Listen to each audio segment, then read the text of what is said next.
So, thank you so much for coming here today to join me in this session on it's not your metabolism. So, this is a common myth of why we think we gain weight in midlife. But I want everybody to know it's not a personal failure. It's actually not our metabolism, well, not strictly our metabolism anyway. And we're going to go through some things in this presentation about what you can actually do. Because once you know these things, then hopefully you're going to feel empowered, you're going to feel like you can take control, and all of that is going to just lead to much more positive feelings around this time of life where you feel, okay, actually, I'm not stuck. There are things I can do. It may not be quite as easy as it's been in our 20s and 30s, but there are definitely things that we can work on. So let's get stuck in. So let's see if this resonates with you, whether you're watching live with me now or you're watching on the recording. I eat healthy and move my body, but this belly won't budge. These are the things that clients are saying to me all of the time when they come to inquire about working with me or when they're working with me. It might be things like, I've finished Couch to 5K, but I'm hungrier and I'm not even any lighter. And it used to be so much easier for me. What's changed? And this is a big one that I notice in women. The stuff that we did in our 20s and 30s just no longer works. Everything feels much harder. And for some of that, it is because it is biologically more harder. It is harder, but it's still not our metabolism. Okay, so I want us to know that we are absolutely not imagining this, right? So midlife definitely brings measurable shifts, and 68% of women report weight gain with perimenopause or menopause. And of course, this is going to hit our confidence, our energy, our motivation, and especially if we've been the kind of person who has been active, has been eating well, has done all those things, and all of a sudden, those things that we've done in the past are no longer working. We're gaining weight, our waistline is expanding, and we just feel absolutely stuck and frustrated. So, maybe these are the kind of things that you would start to notice. So, certainly belly fat around the middle, the scales creeping up and up, even though you're having what feels like a good week. You're feeling much more hunger swings and carb cravings. So perhaps you've never experienced that before, but now you're feeling more hungry and you're really starting to crave sweet things. This is a common thing that I get reported to me. Like Angela, I've eaten healthy, I've eaten well most of my life, and now I just can't stop craving sugar. And all of this then contributes into stress, and then stress can impact our sleep. And when we're not sleeping, maybe we're up, we're looking for snacks, we're feeling frustrated, and we're kind of getting stuck into that all or nothing. So we're going all in, we're saying, right, I need to push harder, I need to do more, I need to find more tweaks to make, more swaps to make. And then we're feeling burnt out because, it's not just this that's going on for us, right? There's the whole other element of life at this stage of life. We're what they call the sandwich generation. Lots of people have got children, teenagers, maybe going off to college, maybe a little bit younger, but then also elderly parents who perhaps need looking after, or other relatives, or even friends within our circle. So then we have that, plus we have our career, and we're kind of spread a little bit thin.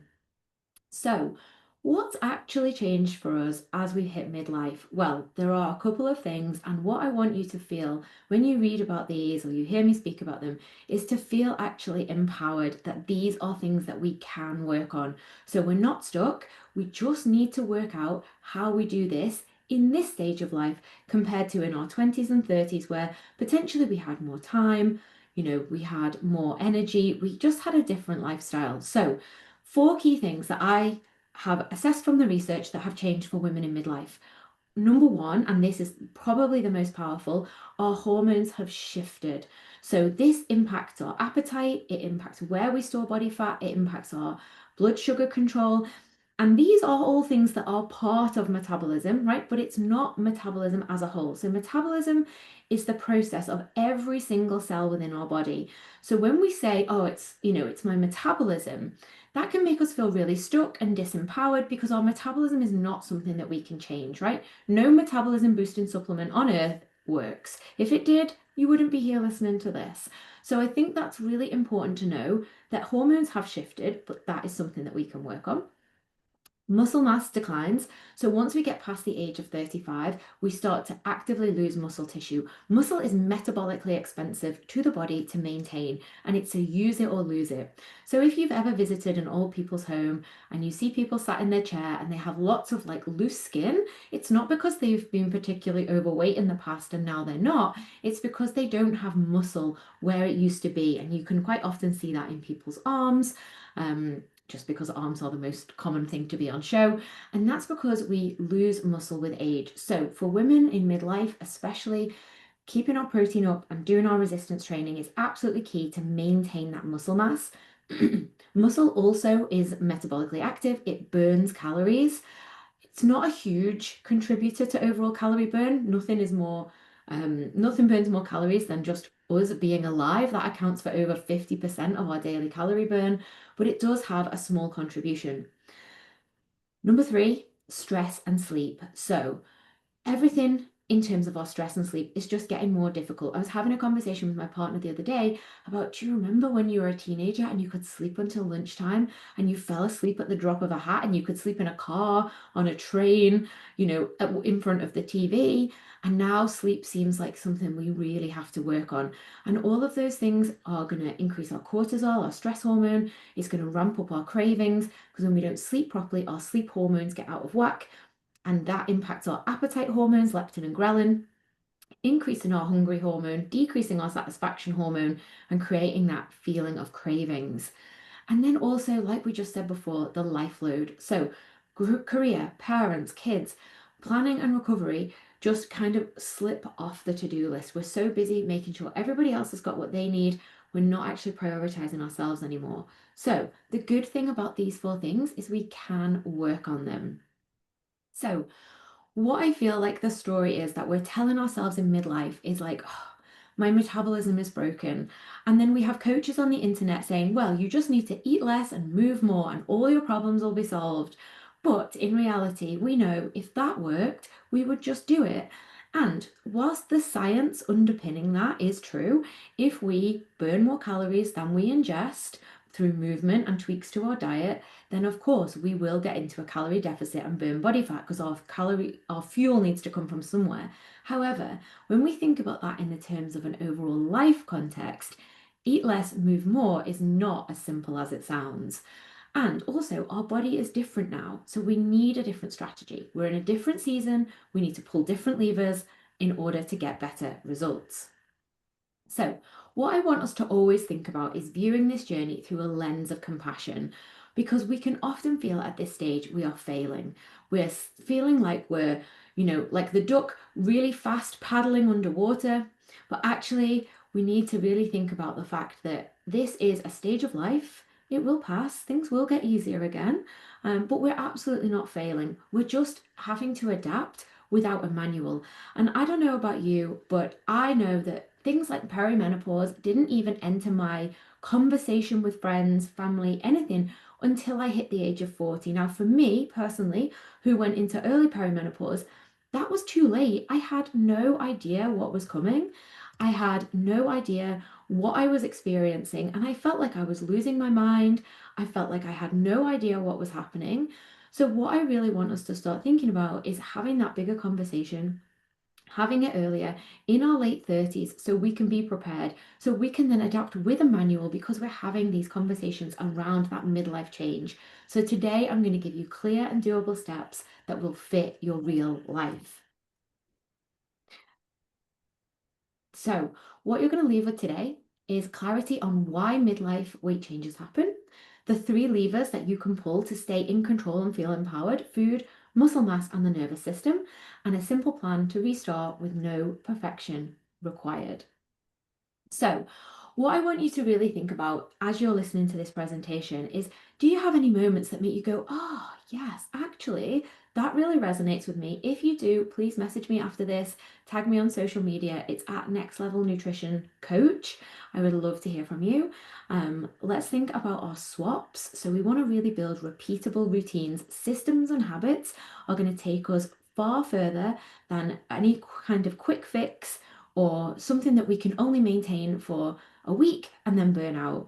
And then what I want you to think about is I'm going to talk to you about three variables today, but I only want you to pick one to work on. So when we're thinking about building new habits, first of all, we want to build consistency, and then we want to build intensity, and then we add a new habit and we repeat the process again. We don't need to overhaul everything all at once. That's the fastest route to burnout. And also, I want you to be really kind to yourself. Remember, when you're trying to do something new and you're trying to do something in a way you've never done it before, then you are going to have days where it feels like it's not working. It feels like everything's a mess. It feels like everything is too hard.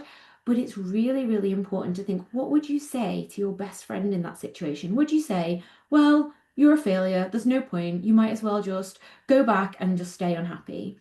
Or would you be like, hey, come on, let's work this out. Let's try and see what are the options. How can we move forward? How can we take one tiny step? And I want you to really think about that for yourself. So, we're going to look at some myth busting. We're going to look at why do we get that midlife belly fat. We're going to look at the levers that I talked to you about, why information isn't enough, and of course, your next steps. So, a little bit of myth busting first, one of my favorite topics. So, we often think if I can't lose weight, it must be my metabolism slowing down. But the truth is, that is only part of the picture. It's not the main driver. So, there are elements of metabolism at play, but it's not our whole metabolism, right? If our whole metabolism slowed down, we would literally die, right? Our metabolism is a finely controlled process of every single cell in our body. And if you ever want to have a look at it, just Google human metabolism map. And you will see it's a super complicated diagram. Even in my master's degree in nutrition, we worked on two small sections of that diagram. So yeah, I want you to know it's not your metabolism. And that's a good thing because when you know it's not your metabolism, which you can't change, you're going to feel stuck. But when you hear about what it is, hopefully you're going to feel empowered to change. So, like we just said before, midlife brings that perfect storm. Hormonal changes, stress hormones, muscle mass decline, and a lifestyle load in terms of less sleep, less recovery, less movement due to the constraints of life at this time. So let's get stuck into them one by one. So, hormones and insulin. This is a key issue for women in midlife. So, when our estrogen starts to decline, our body becomes less sensitive to insulin. And insulin, if you don't already know, is the key that unlocks the cells to pour our stored sugar in. So, when we eat any kind of carbohydrate, whether it's pasta, rice, potatoes, uh, like candy, sweets, fruit, vegetables, all of our carbohydrates get broken down into individual little bits of glucose, so technically sugar, right? And what happens is when we eat carbohydrates, our body produces insulin.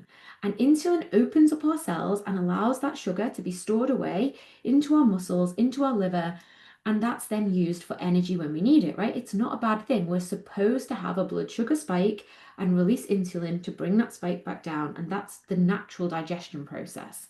But what happens when estrogen starts to decline is our body produces more insulin because we've become less sensitive to it.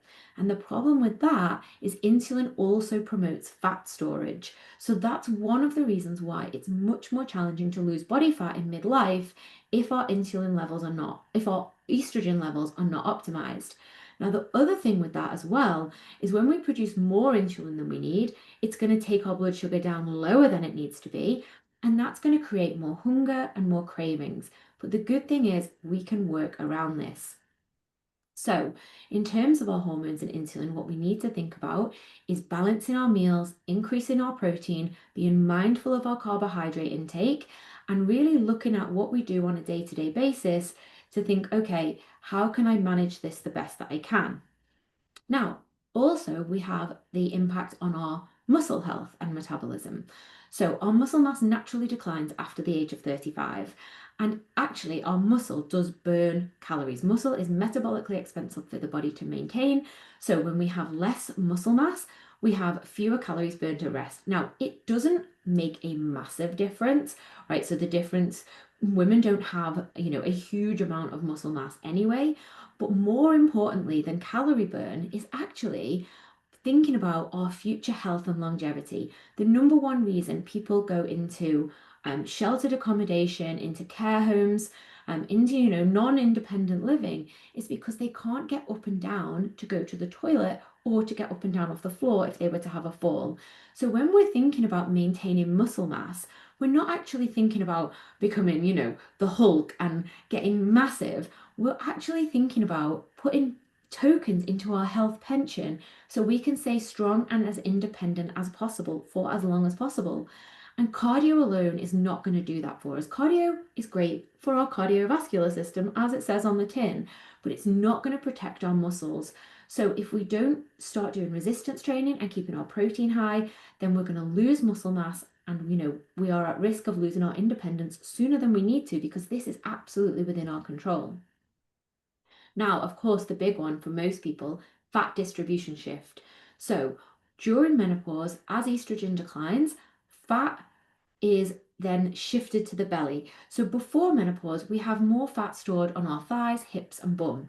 Now, during menopause and perimenopause, the signals from our brain with the declined estrogen tell our body, no, start putting it all into belly fat, which is just crazy, right? What is the evolutionary purpose of that? I am unsure, but that's what happens.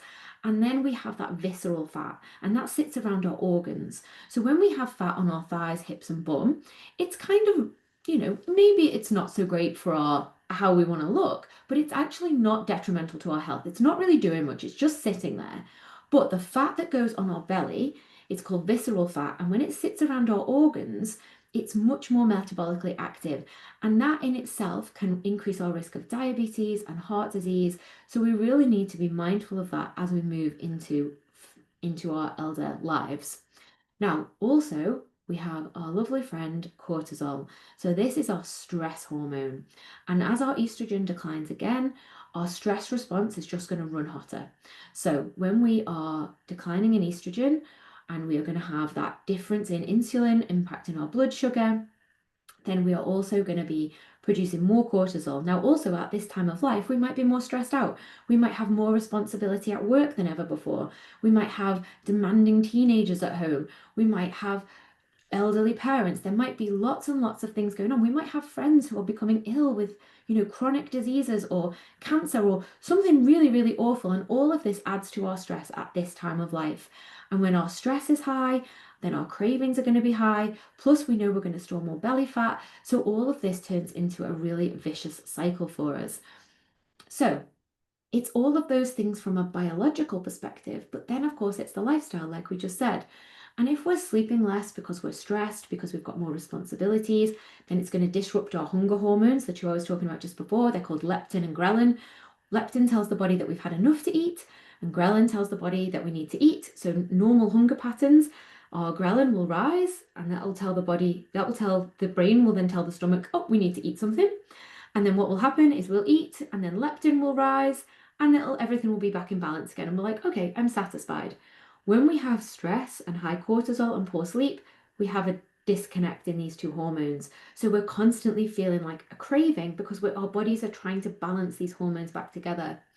Now, we also, with the onset of perimenopause and menopause, might have joint pain. And with that joint pain, then we're potentially going to have less movement. So again, we've got our body telling us to store more body fat. We've got cravings going through the roof, so we're eating more calories. We're moving less because we've got joint pain. And also maybe we're just spinning a lot more plates in midlife. So you can see how all of this is the perfect storm for weight gain at this time of life, but it's still not our metabolism, right? These are all things that are hopefully within our control. So, as we know now, it's really not our metabolism as a whole, it's our hormones, our muscle mass, our stress, and our lifestyle all interacting. So, metabolism is a sort of a bystander in this process, but it's absolutely not the villain. And that's good because it means we can work on these things.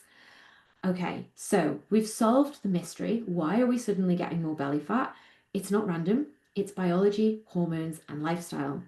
So we know that before perimenopause starts, we store our fat in our hips, our bum, and thighs. This is subcutaneous fat, which means it sits under the skin. It's pretty harmless in terms of fat in itself, but actually, as estrogen drops, then we shift to belly fat. It sits around our organs, it's more metabolically active, and that can lead to chronic diseases like diabetes and cardiovascular problems.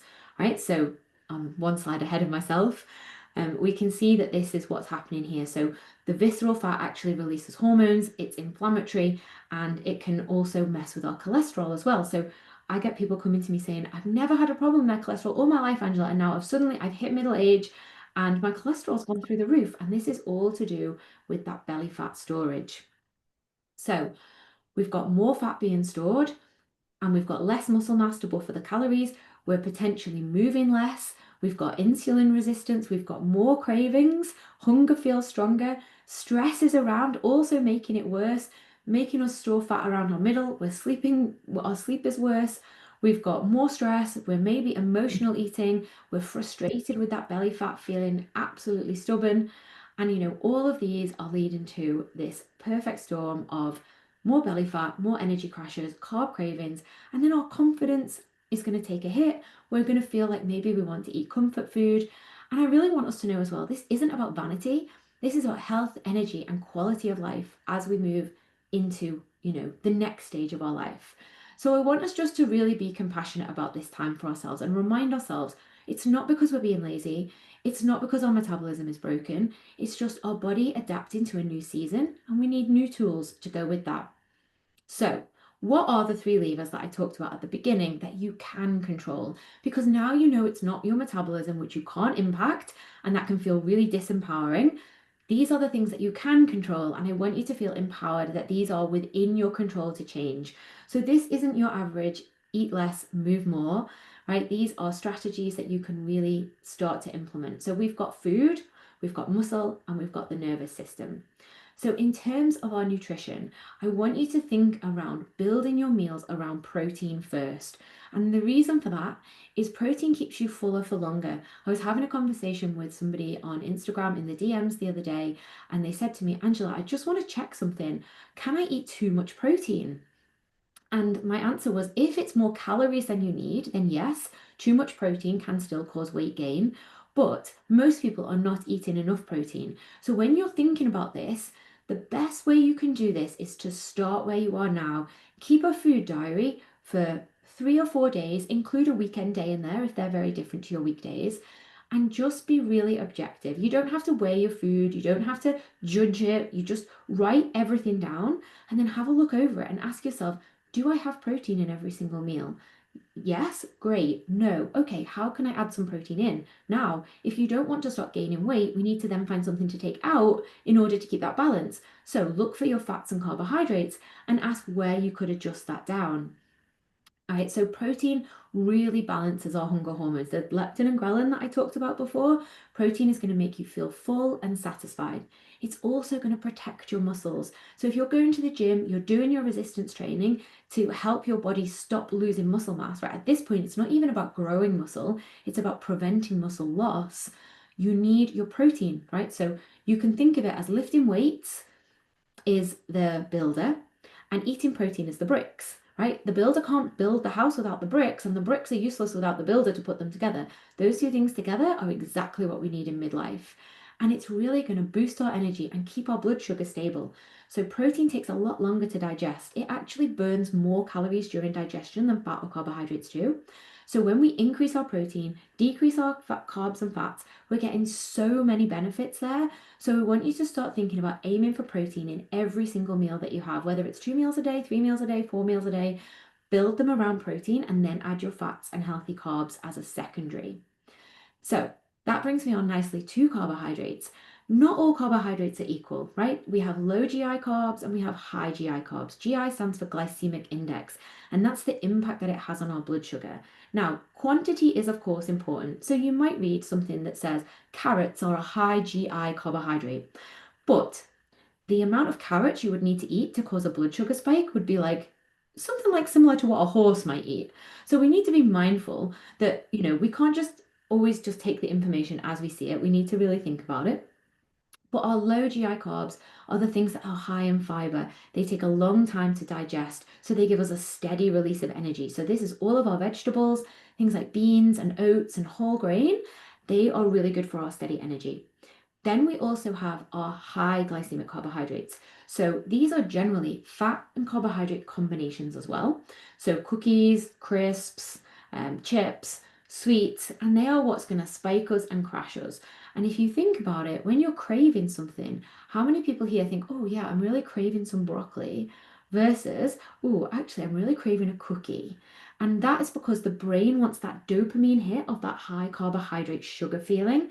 And when we're aware of this, we're like, okay, brain, I hear you. I hear what you're craving, but actually, what's underneath that craving? So, a really good question to ask yourself before you make any decision with food, even if you know it's a good one, right? So, even if you know you're about to have your overnight oats or your eggs and avocado on toast, just ask yourself this question: how do I feel? And if the answer is hungry, then eat. If the answer is anything other than hungry, mad, sad, frustrated, all of those different emotions, just take a minute to think, okay, what do I really need in this situation? And maybe it's an honest conversation. Maybe it's to set a boundary. Maybe it's to tell someone how you're feeling. Maybe you need a hug. Maybe you need to scream. Maybe you need to punch your mattress, right? Whatever it is, try and address what's underlying rather than thinking, okay, well, I could just turn to food, because obviously food is an easy option. But what we really want to think about is how do we make sure that we are addressing what's underneath, okay?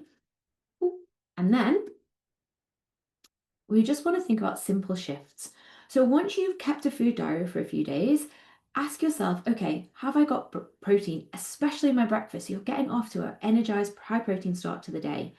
Then pair your carbs with fiber and protein as well, so you get that slower release. You're preventing those blood sugar spikes.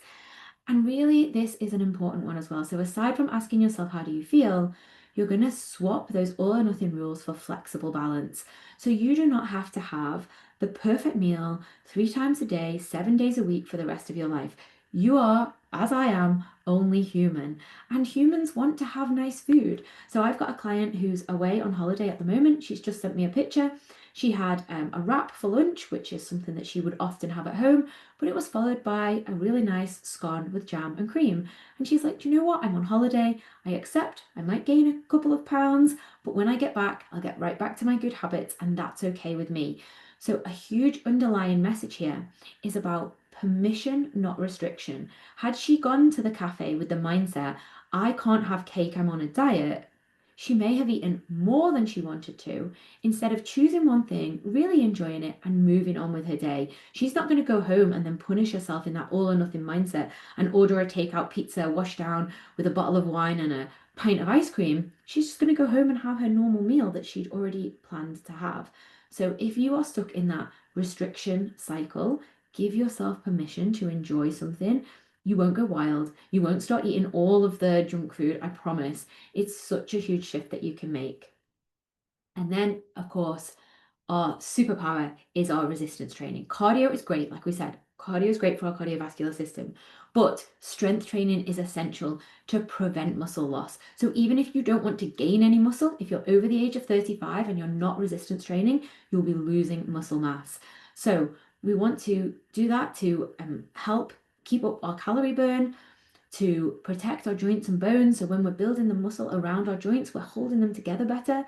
And it's going to shape our body differently. Okay, so if you want to get those like nice toned arms, or you're feeling like, actually, I want to feel really, really strong, resistance training is the way. I don't offer resistance training, but it's a very, very important part of the puzzle.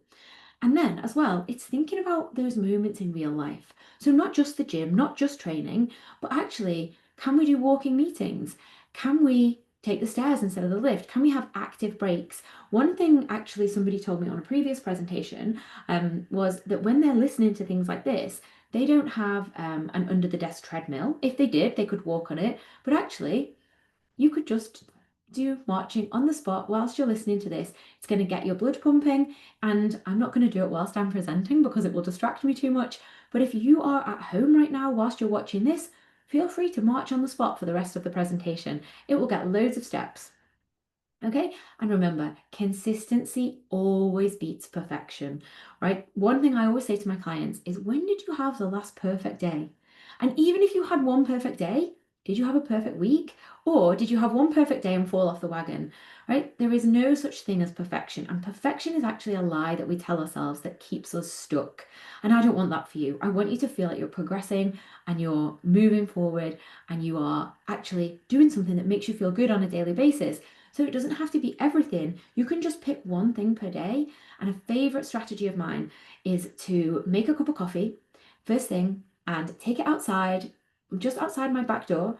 And as I'm breathing in the smell of the coffee, I'll just set an intention for the day. Just one thing. And I think if I complete that one thing today, then today is a good day. And at the end of the day, when I'm cleaning my teeth, I remember back to the intention and I think, yeah, I did that. So therefore, today was a good day. And then you can tell yourself that you have a good day every single day because you took the pressure off yourself to be perfect. Now, also, we might want to think about resetting our nervous system. So, when we are under chronic stress, we're going to store more fat because our cortisol is up, which is driving hunger and belly fat. And when we're not sleeping, our sleep hormones are out of whack. So, I really want us to have a look at our evening routine. One of the strategies that is within my course, which is called Your Perfect, is your 5 to 9 routine. So, not your 9 to 5. We all know what goes on during the working hours of the day, but your 5 to 9 routine. And again, you need to review it, see what's going on, see what small changes you can make. Can you feel more relaxed as you get into bed to promote good sleep? Maybe it's breath work, journaling, nature walks, and it probably is absolutely boundaries as well because your mindset really matters. Okay, so it's not about more willpower. I'm not going to tell you to just try harder, just, hang on tighter, just push, push, push, because we know that mentality. It may have worked in our 20s when we had minimal responsibilities and maximum time, but doesn't work for life in our midlife, in our late 30s and beyond. We need systems that make choices easier. We need habits that we can repeat without burnout, and we need identity shifts. This is so important. Thinking to ourselves, I am the kind of woman who looks after myself, or whatever that identity is that you want to build. A big thing that I love to work on with people is who is that next level version of you? It's actually module number 1 in Your Perfect. Because I want you to think about the long game. I want you to think about no more fad diets, no more quick race to a goal weight, or change everything all at once. We just want to think about those simple, steady habits that bring lasting results. Because let's be honest, if it was just about knowing more, if it was just about eat less sugar, move your body more, sleep better, then we'd all be doing it, wouldn't we? But that's not enough, right? So the real challenge that we've got in this time of life is we start strong and then life just throws one of those curveballs. And if our habits and systems are not well embedded, then the stress and the hormones and the cravings are going to win. We fall back into that all or nothing cycle. And one of the things that I see people doing is trying to read more, trying to get more recipes, trying to ask for what's the best protein I can eat. But none of that stuff matters if you don't have a system in place to actually implement it. And that's why our diets will keep failing us, right? So diets, when you get the plan and you buy all the stuff and you've got all the recipes, are designed for people with fewer responsibilities, with more simple lives, and who want short-term results. I'm not here to bash anyone who wants to do a photo shoot and really shred for 12 weeks and get the photograph, but I am against coaches who don't tell people who do that that will not be the body that you maintain, because what you do to get to a certain goal will be what you have to continue to do to maintain that goal. So I want it to be food that you look forward to, systems that are repeatable, habits that you actually look forward to completing, right? And that requires flexibility, strength, recovery, and of course, emotional resistance. So what you don't need is another plan, but what you do need to think about is habits, identity, and support that keep you consistent despite hormones fluctuating. Obviously, if you choose to take HRT, it's a completely personal journey. For me, it was incredible. It felt like it just opened the curtains and got me back to myself. And then I was able to have the headspace to lose the weight that I'd gained during the time when I didn't realize I was in perimenopause. And also when we're being pulled in different directions and when our motivation disappears, if we are underpinned with habits, identity, and support, then we're actually going to progress. And this is why I believe coaching really works. I'm not here to hard sell you, but when you build those habits and systems, it really will help you stop starting over every Monday. So, what are your options? Well, you can keep trying it out alone, you can try another diet, or you can start to build the habits and support that are going to support you in midlife. So I want you to take this away from today. Your metabolism is not broken. This is not your metabolism's fault. Your body isn't failing you. You just need a new strategy for a new season of life. And that's going to get you back to your clothes fitting comfortably again, your energy feeling steady, your confidence coming back, and being able to eat those real foods that you enjoy and have those moments like the client eating the cake in the cafe when she goes on holiday, or other clients, enjoying lovely meals out with their friends and never feeling guilty and always feeling like it's part of the plan. And this is totally possible when you build those simple and repeatable routines. So, thank you so much for listening. That's basically exactly what I do with people. If anybody wants to hear any more information about working with me, let me know. You can book a free call. But as a final reminder before we finish up, and I will open up for questions, I'll just stop the recording first. Your metabolism is not broken, right? You do not need fixing. You just need support to step into that next level version of yourself. So I'll just end the recording here and then we can open up for questions.